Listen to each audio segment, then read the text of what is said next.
Bonjour tout le monde, bienvenue sur l'Après Ciné, la chaîne du passionné. Aujourd'hui, je vais vous parler du film Au cœur de l'océan, en 3D. L'histoire. Hiver 1820, le baleinier Excess quitte la Nouvelle-Angleterre, aux États-Unis d'Amérique, et met le cap sur le Pacifique. Il est alors attaqué par une baleine gigantesque qui provoque le naufrage de l'embarcation. À bord, le capitaine George Pollard, inexpérimenté, et son second plus aguerri, Owen Chase, tentent de maîtriser la situation. Mais face aux éléments déchaînés et à la fin, les hommes se laissent gagner par la panique et le désespoir. Bien voilà un film qui sort à une semaine d'intervalle de Star Wars et qui aurait dû en fait sortir sur nos écrans en mars dernier pour différents problèmes, notamment je pense de production, il me semble, ou de distribution, problème de distribution. Et forcément c'est pas le meilleur moment pour sortir je veux dire, avec une concurrence pareille qu'est Star Wars, il va malheureusement, à mon avis, passer quasiment inaperçu, voire directement à la trappe, selon certaines scènes de cinéma. Et c'est dommage, je pense, parce que c'est un très bon film. J'ai vraiment bien accroché à l'histoire. En plus, c'est une histoire inspirée de faits réels. Hein. L'histoire de ces baleiniers au 19e siècle qui s'en allaient traquer ces pauvres baleines innocentes pour les tuer afin de récupérer leur graisse pour les transformer pour transformer leur graisse en huile qui éclaire donc c'est bien avant l'électricité, qui puisse éclairer toutes les bougies dans le monde entier. C'est pas qu'une demande nord-américaine, mais mondiale. Et ces pauvres et innocentes bêtes se font littéralement traquer et dépecer. Et c'était sans compter l'intervention de Moby Dick, le gardien du temple, si je peux dire ça, le gardien des océans. C'est en fait un personnage, pour moi, quasiment mythologique, puisque c'est un gigantesque cachalot qui est présenté comme le gardien des océans, le monstre marin par excellence. Je l'ai interprété aussi comme une certaine vision d'un dieu, voilà, le dieu des mers, hein, un genre de Poséidon animal. Et c'est un film très réussi dans son ensemble. Déjà, c'est très bien filmé, bon cadrage, excellente photographie. J'ai rien à redire là-dessus.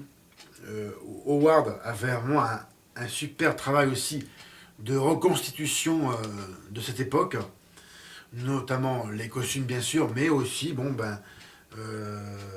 bien sûr toutes les scènes qui se passent sur le bateau et aussi les quelques scènes au début qui se passent sur la terre ferme. Une reconstitution assez passée inaperçue, mais quand même qui représente, je pense, bien un quartier, le quartier portuaire de l'époque en Nouvelle-Angleterre. Même si c'est pas la plus importante des reconstitutions, pour moi c'est vraiment tout ce qui se passe au niveau aquatique. Et j'ai trouvé vraiment qu'il a fait un super travail, ce réalisateur. L'histoire est très bonne. Bon, bien sûr, j'étais un peu, en fait, un peu décontenancé au début parce que, en fait, ça commence par l'arrivée d'un écrivain qui va chez eh bien, l'un des survivants de l'Excess. Hein. Et c'est vrai que j'étais un peu, voilà, j'étais un peu désorienté au début pour voir où c'est que ça allait en venir. En fait, voilà, une fois que le récit commence, et bien en fait c'est tout de suite parti. Et bon, ma désorientation, enfin pas décontenancé, mais plutôt, voilà, j'ai tout de suite été plongé dans l'histoire. Et là, voilà, c'est juste un petit peu le début, un petit peu qui tarde à partir. Mais après, c'est bon. Cependant, en fait, dans l'histoire du film, c'est que le fait de revenir à un moment donné, eh bien, lors du récit hein, du survivant, hein, qui eh bien, livre des informations importantes à cet écrivain, bon, ça a tendance un peu à casser le rythme du film. Mais ça passe. Hein. C'est pas si ça ralentit pas trop le rythme, juste un petit peu mais sans plus.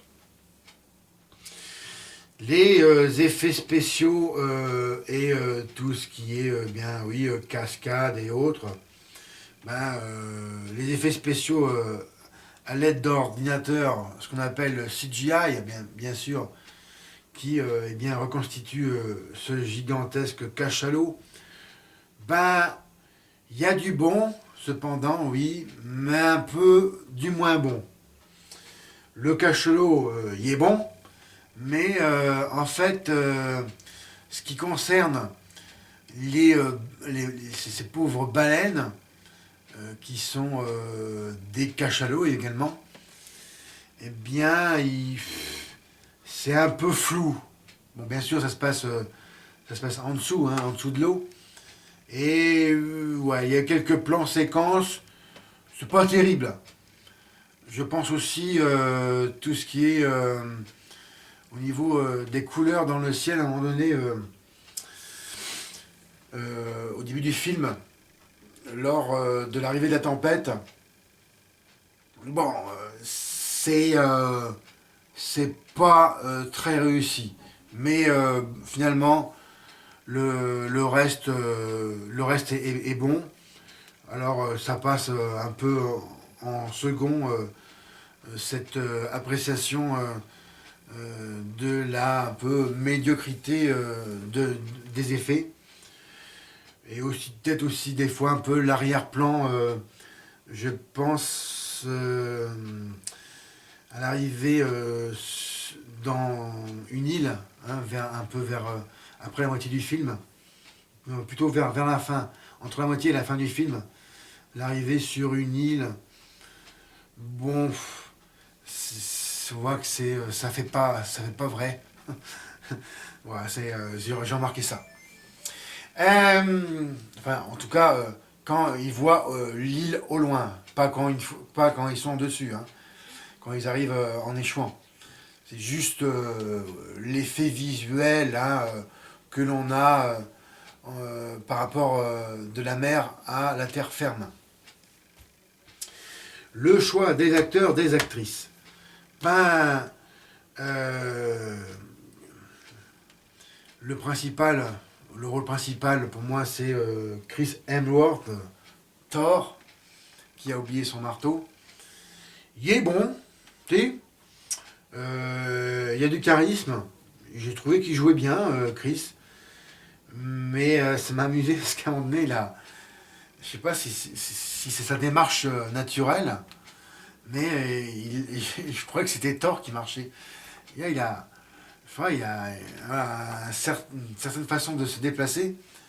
Si vous avez vu Avengers, putain, je crois que c'était Thor. Il a oublié son costume. Bon, ça c'était marrant comme détail.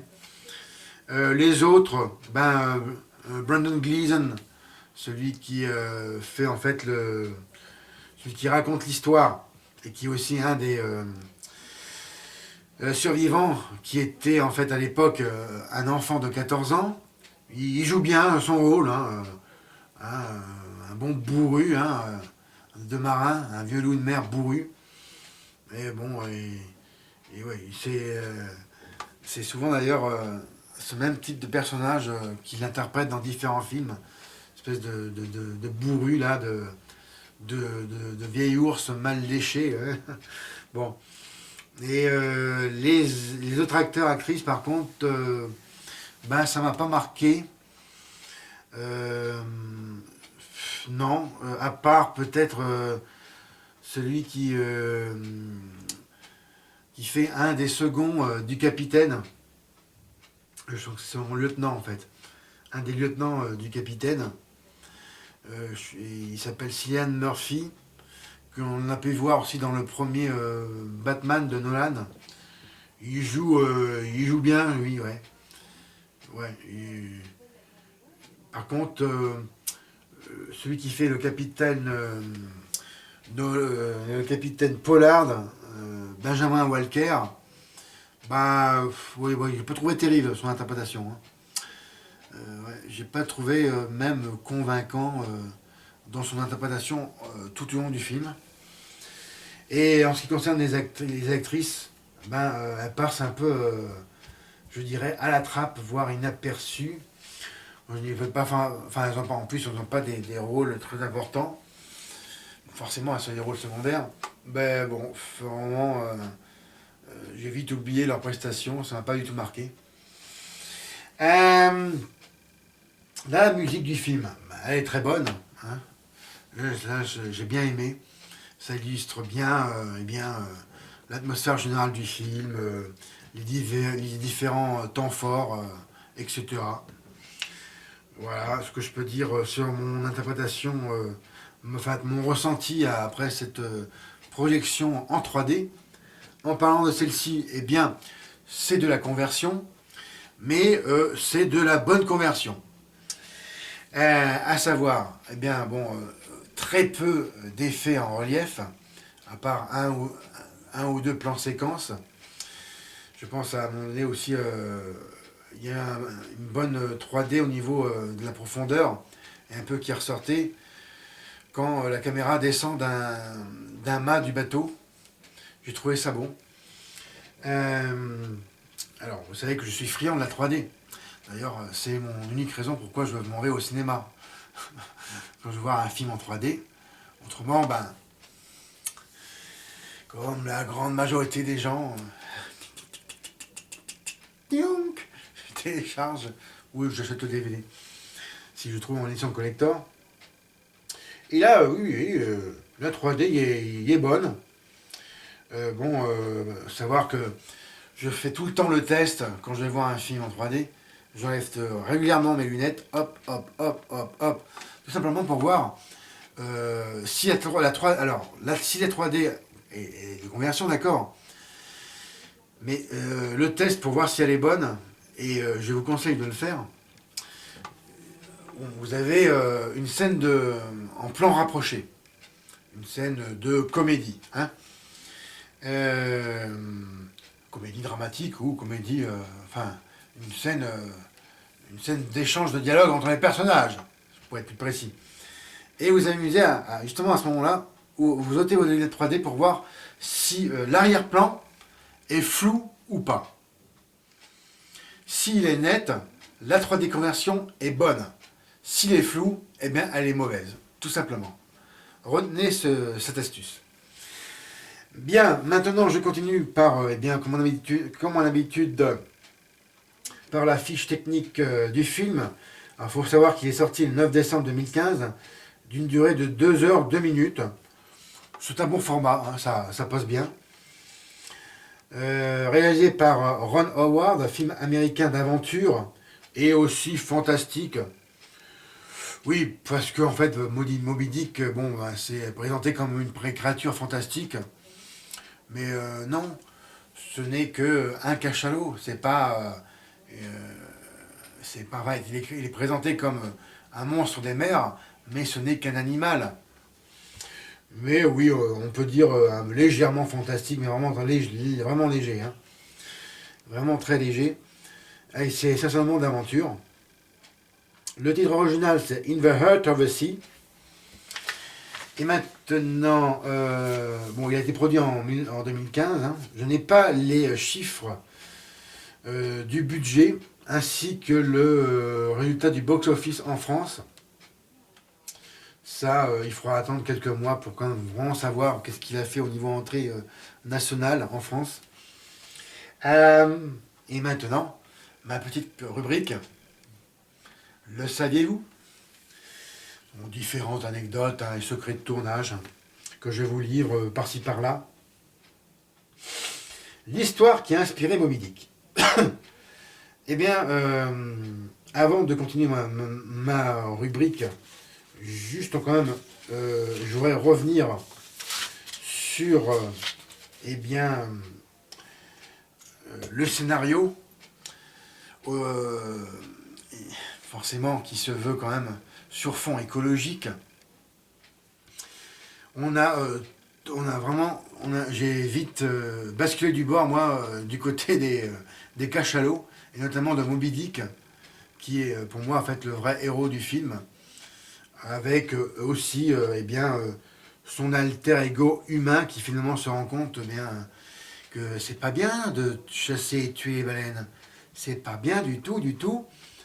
Et se rend compte que finalement, voilà, il a échoué dans sa quête hein, de sa traque ultime.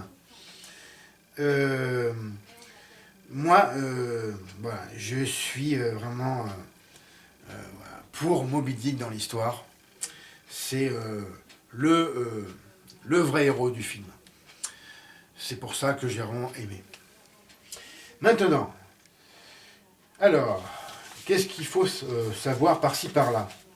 Bien, l'histoire qui a inspiré justement ce fameux Moby Dick, en fait, ce n'est autre que l'adaptation cinéma du roman In the Heart of the Sea, rédigé par Nathaniel Philbrick. L'écrivain s'est basé sur les mésaventures de l'Excess dépeintes dans le film de Ron Howard, lesquels avaient également inspiré le film culte d'Herman Melville, Moby Dick. Philbrick avait en 2000, grâce à cet ouvrage, remporté le prix du National Book Award. Origine, dans le but de mieux rentrer dans la peau de leur personnage de marin affamé, Chris Hemsworth, Monsieur Thor, et d'autres comédiens du film ont suivi un régime de 6 à 600 calories par jour. Ben Dieu. Benjamin Walker se souvient. On ne pouvait manger ni pizza, ni cheeseburger, mais ça en valait la peine, puisqu'on tournait un film avec Ron Howard. Ah bah oui, c'est vrai que c'est une bonne raison. Alors ce n'est pas la première fois que l'acteur de Thor transforme son corps pour les bonheurs d'un film, puisqu'il a dû à plusieurs reprises prendre beaucoup de muscles pour ses rôles, notamment de Thor. Chasseur de baleines.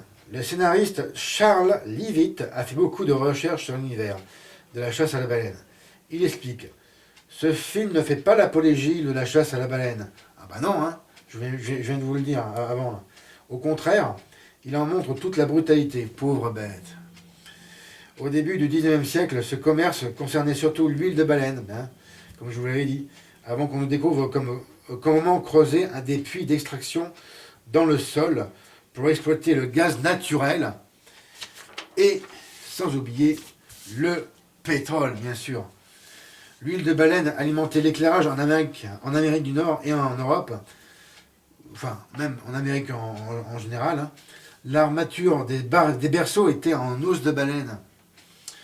Et les meubles, les corsets et toute une gamme de produits du quotidien étaient dérivés de cette industrie. Pauvre bête. Mais la vie des hommes qui embarquaient à bord des baleiniers n'avait aucune valeur. Ils se résumaient le plus souvent à une ou deux lignes dans les comptes d'exploitation d'une entreprise. Histoire vraie. Ron Howard est extrêmement friand de films adaptés d'histoires vraies. Pour preuve, hormis Au cœur de l'océan, nous pouvons compter dans sa filmographie Apollo 13, que j'ai pas vu, Un homme d'exception, pareil, et, ainsi que de l'ombre à la lumière et Rush, c'est un film que je n'avais pas vu non plus, possédant une intrigue qui s'appuie sur des faits réels. Sortie décalée. En fait, j'ai la vraie raison. J'ai trouvé, voilà. La vraie raison, en fait, c'est que, contrairement, il aurait dû sortir en mois de mars 2015. Mais en fait, dans le but de prétendre à la compétition des Oscars, le film sort finalement en décembre de la même année, à une semaine d'intervalle de Star Wars. C'est vraiment pas... Enfin, pour moi, c'est vraiment une erreur de marketing. Et pour finir, le cachalot, bien sûr. Sa conception était l'un des enjeux principaux du film. Ron Howard et son équipe ont fait beaucoup de recherches sur le comportement de ces mammifères et ont rencontré des biologistes marins. Le cachalot a été animé en images infographiques par l'effet d'effets visuels. Au final, il mesure 29 mètres de long, pèse 81 tonnes. Ben, Dieu de bon Inde, là. Et une queue d'une envergure de 6 mètres de large. Pour que son apparence témoigne de la brutalité de son parcours, l'équipe a aussi fait en sorte que l'animal porte les cicatrices de ses précédents affrontements, non seulement contre les hommes, mais aussi d'autres prédateurs des mers tels que, je dirais, les requins, et aussi son grand rival aussi maritime, c'est le calamar géant. Bien, voici ce qui conclut la critique de Au cœur de l'océan, que je vous recommande vraiment d'y aller. En cette période des fêtes, franchement, c'est un bon divertissement familial. C'est un bon film d'aventure à découvrir. Hein, il faut vraiment y aller. Hein, et la 3D conversion est bonne. Donc vraiment, c'est un bon spectacle. Et je lui donne la note de 16 sur 20. C'était vraiment un bon moment. Merci pour votre attention. Alors, comme d'habitude, regardez et partagez mes autres vidéos. Laissez-moi vos commentaires, s'il vous plaît, que je puisse vous répondre et que l'on puisse discuter en dessous de ma vidéo. Je pourrais aussi rajouter quelques posts scripton, PS, sur d'éventuelles informations que j'aurais oublié de vous dire. Et suivez également mon actualité sur mon compte Twitter, l'après-ciné. Et encore mieux, mettez-moi un M et abonnez-vous à ma chaîne. C'était Fred. Bon cinéma. Salut.